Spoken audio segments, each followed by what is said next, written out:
Assalamualaikum anak-anak.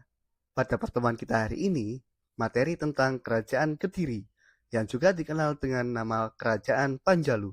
Kerajaan ini merupakan salah satu kerajaan Hindu-Buddha besar di Jawa Timur setelah runtuhnya Kerajaan Mataram kuno.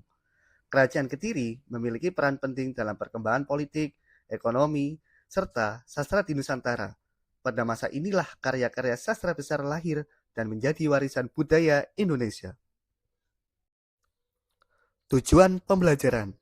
Dijelaskan bahwa peserta didik diharapkan mampu, yang pertama, menjelaskan latar belakang berdirinya Kerajaan Kediri. Kedua, menjelaskan kondisi politik dan sosial para raja Kediri. Yang ketiga, menganalisis perkembangan ekonomi, sastra, dan budaya. Yang keempat, mengevaluasi faktor kejayaan dan kemunduran Kerajaan Kediri. Sejarah Viva Historia. Sejarah Viva Historia. Sejarah Viva Historia. Semapalas, cerdas, berbudi, dan berprestasi, kami juaranya. Latar belakang Kerajaan Kediri. Kerajaan Kediri berawal dari perpecahan kerajaan sebelumnya, yaitu kerajaan yang dipimpin oleh Erlangga. Setelah Erlangga turun tahta, wilayahnya dibagi menjadi dua, Panjalu dan Jenggala. Pada tahun 1052 Masehi terjadi perang saudara antara Samarawijaya dari kerajaan Panjalu dan Panji Kerasakan dari kerajaan Jenggala. Panji Kerasakan berhasil menang, namun setelah itu berita tentang kedua kerajaan ini sempat menghilang dari catatan sejarah untuk beberapa waktu. Ini menunjukkan bahwa pada awalnya wilayah Jawa Timur mengalami ketidakstabilan politik. Munculnya Kerajaan Kediri. Pada tahun 1104 Masehi, Panjalu muncul kembali sebagai kekuatan politik. Raja yang berkuasa saat itu adalah Sri Jayawangsa.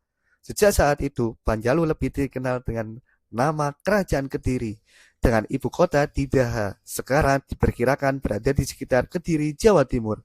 Perubahan nama ini menunjukkan perkembangan identitas politik yang lebih kuat dan stabil. Raja-raja penting Kediri.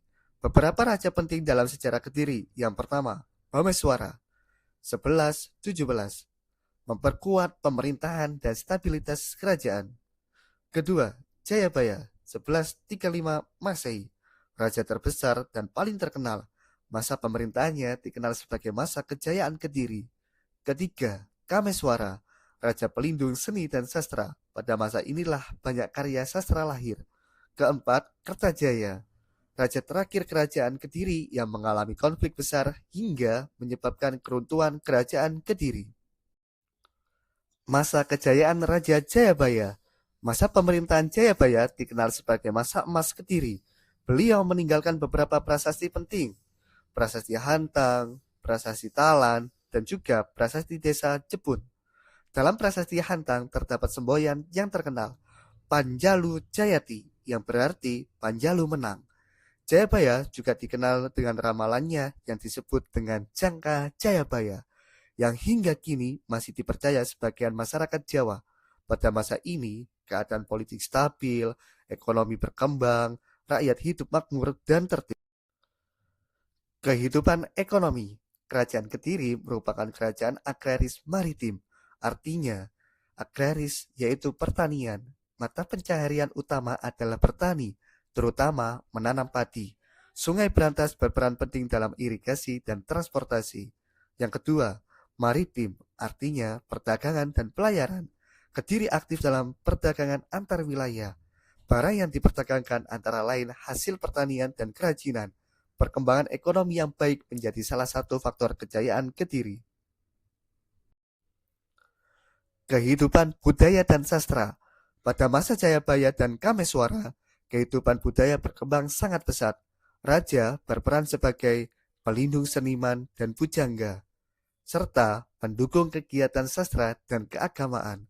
Wayang Panji berkembang sebagai cerita khas Jawa yang menceritakan kisah kepahlawanan dan percintaan. Hal ini menunjukkan bahwa Kediri tidak hanya kuat secara politik, tetapi juga maju secara intelektual dan juga budaya.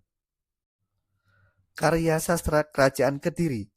Beberapa karya seperti Kakawin Baratayuda ditulis oleh Empu Seda dan Empu Panulu menceritakan perang antara Pandawa dan Kurawa.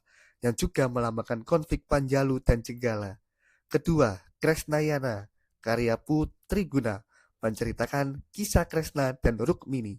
Yang ketiga, Semaradana, ditulis oleh Empu Darmaja, menggambarkan Raja Kameswara sebagai titisan dewa. Yang keempat, Lubdaka, berisi kisah religius tentang pemujaan kepada Dewa Siwa. Karya-karya ini membuktikan bahwa Kerajaan Kediri adalah pusat sastra Jawa kuno. Keruntuhan Kerajaan Kediri. Keruntuhan terjadi pada masa Raja Kertajaya. Penyebab utamanya yang pertama, konflik antara raja dan kaum Brahmana.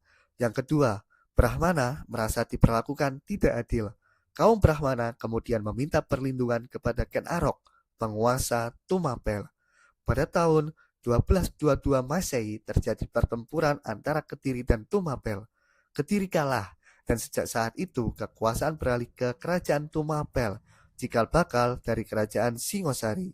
Ini menunjukkan bahwa konflik internal dapat menyebabkan runtuhnya sebuah kerajaan besar. Sumber sejarah Kerajaan Kediri. Sumber sejarah Kediri berasal dari yang pertama, sumber asing, ada Lingwai Taita, Chu Fanci. Catatan Tiongkok ini menyebut Kediri sebagai kerajaan yang makmur dan aktif berdagang. Yang kedua, prasasti, prasasti Banjaran, dan juga prasasti Hantang. Prasasti menjadi bukti utama keberadaan dan keaktifan politik kerajaan.